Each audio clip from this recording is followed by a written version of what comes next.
Hi everyone. The Avengers, of course, draws ever closer, and I am doing my Joss Whedon series, and now I'm going to be getting into the television series that he created, and oftentimes wrote and directed many of the best episodes. Of course, the first of these is Buffy the Vampire Slayer. It started in early '97 as a mid-season replacement, did 12 episodes, and then subsequently 22 or so episodes per year until the final season, 2003. So it was seven seasons in total. Given that this is an entire television series, I really wasn't sure exactly what to focus on, except to sort of give you an overview of what the show's about, and talk about a few episodes that I really liked. I'm on a collab channel called the Movie Reviewers 100, and we actually had a TV theme week a little while ago, so I talked about one particular episode, which is my favorite episode of the series, and consequently probably my favorite episode of any television series ever, because Buffy is probably the one series out of all the series that I've watched faithfully that I became most emotionally attached to when I saw it. There were episodes where bad things happened, and I was so sad about them, I actually cried myself to sleep at night. I mean, this is a television series, it's not even a film. I mean, films can do that. Television series quite frequently don't. But I didn't start watching the series right away when it started. I read about it, of course, and made note of the fact that one of the actresses was named Carpenter, which was kind of unusual. I read more about what was happening in Season 3 when Eliza Dushku joined the cast. I knew her from True Lies, of course. She was a lot younger then. And I didn't really start watching faithfully until Season 4. But at that point I'd read a lot about the show and I'd seen some really good episodes, and so I was getting caught up on the previous episodes because they'd been airing twice a day on a network called FX. And from the fourth season on, pretty much I watched every single episode when it aired. And yeah, it was a tremendous show, just tremendous. So funny and oftentimes exciting and great twists, and you know, the very best of Joss Whedon, I think, can be found in episodes of Buffy. Before the age of DVRs, I would record on VHS and subsequently transfer them to secondary VHS tape without the commercials, of course. Some of the first episodes I taped were ones focusing on supporting characters like, well, I suppose I better get into the cast a little bit. You know what Buffy's about, right? It's about a California girl who's in high school, and she really is one of those sort of bubble-headed types who really doesn't think about much of consequence, and is concerned about her clothes and friends and dating and music and stuff like that, and shoes, of course. But then is approached one day by a guy named Marc, who tells her that she is the chosen one. She is the latest in a long line of girls who are gifted with extra sensory perception, not literally ESP, but something that helps them hunt down vampires, and of course she's very strong and she has natural fighting ability. She just needs to be trained. The film, of course, Buffy, which I talked about already, was sort of the beginning of that. And the series picks up after Buffy and her mother basically leave the Los Angeles part of town where she lived before and move to a tiny little town called Sunnydale, which is the location of something called a Hellmouth.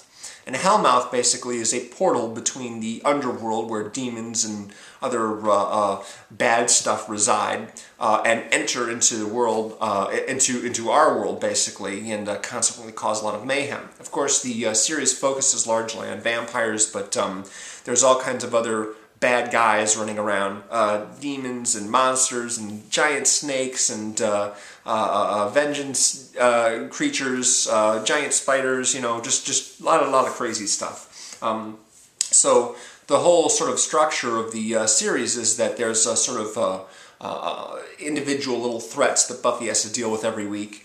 But over the course of a season, there might be a developing threat, which they call a big bad, a sort of a primal kind of really kind of master villain that Buffy has to confront in the last episode. Usually defeating that person, but you know, there are exceptions to every rule. So obviously Sarah Michelle Gellar, of course, plays Buffy, and Some of the regular cast members include friends of hers from school, such as Willow, played by Alyson Hannigan, and Xander, played by Nicholas Brendon. And of course, her watcher, the guy who's responsible for her and helps her train and tells her, who to fight and when, is Giles. Giles is played by Anthony Stewart, He's an English actor, who's really, really good. And some of the other people on the show, of course, include David Boreanez, who played Angel, and he and Charisma Carpenter played Cordelia. They went to their own series called Angel after the 3rd season. And then there's guys like Seth Green, who played Oz, and James Marsters, who played the vampire Spike, who's a villain and then becomes, sort of joins the hero side in later seasons. You've got Riley, who's a military guy who joins the cast in season 4, becomes Buffy's boyfriend for a while. He's played by Marc Blucas. And Tara, who's a witch, who's skilled in witchcraft, who's played by Amber Benson, who hooks up with Willow, and together the two of them support Buffy by doing spells. And everyone else sort of provides sort of moral support and whatever backup they can for Buffy, but she's sort of the point man on whatever threat is happening. And Eliza Dushku, when she joined the cast, she played another Slayer.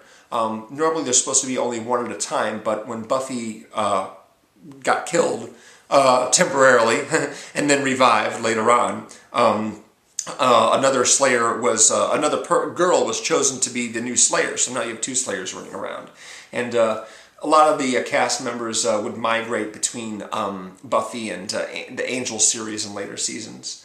But I wanted to tell you about, because I've got collections. I never really bought any TV series before, but I saved a whole bunch of episodes, and some of my favorites are on this tape right here, Buffy in Black, which has a key episode called Hush, which is probably one of the first episodes which made me sit down and really watch the show on a regular basis. And that's an episode where some demons arrive in town and they take away everyone's voice, so no one speaks for most of the episode. They have to find out what's going on, they have to communicate with each other, and they have to take care of the threat all while not being able to speak. And also, the episode that I talked about on the collab channel, which I'll link below, is called The Body, and that's one where Buffy's mother dies of a brain aneurysm, and they're all sort of dealing with the aftermath. It's a very different episode in tone from most of the others, but it's probably one of the best, and if not the best in the whole series. This is a tape right here containing the last 5 episodes of Season 5, which is probably my favorite of the Buffy seasons, in which she's fighting a giant, well not giant, but a very powerful goddess named Glory that's trying to get back to her own hell dimension, but in doing so would unleash hell on Earth and all kinds of other bad stuff. Here are my tapes of my favorites or most notable episodes from Season 6. And in that season, she's fighting basically a couple of supporting characters who are trying to make themselves supervillains. They're kind of nerds, but there's another character that becomes the villain in the end. This is Season 7 right here, some of my favorite episodes from Season 7. And I've saved all these, I don't do this anymore. I don't tape anything with a VHS because, A, my VHS player is not really working anymore, and plus, there just doesn't seem to be a lot of point. I'll watch a show, and then I'll watch the episodes, and I'll be done with them. But I don't really, save episodes the way I used to anymore. I never really saw the point in buying, a whole season or a whole series on DVD because, how many times are you going to watch an entire series? You might watch one particular episode every once in a while, but buying the whole thing just seems kind of wasteful. But yeah, like I said, this is a fantastic show. Just it's kind of low budget. Doesn't have the scope of a lot of the network shows. The town is supposed to be really, really small that they live in because they've only got so many locations. They have the budget to reuse. Yeah, it's a terrific show, really terrific.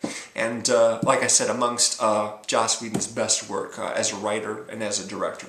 And it's because of a show like this that I know The Avengers is just going to be fantastic, because with the cast like this and a lot of other shows that he does, you have a wide assortment of characters that are all sort of working together, have to deal with each other in addition to whatever big problem that they're dealing with, and I know that's what's going to happen with the Avengers as well. That's why I know it's going to be good, because that's just what Joss Whedon is best at. So, on my next video, which will be next week, I'll be talking about Angel, and subsequently I'll be talking about the other two series he did, Dollhouse and Firefly.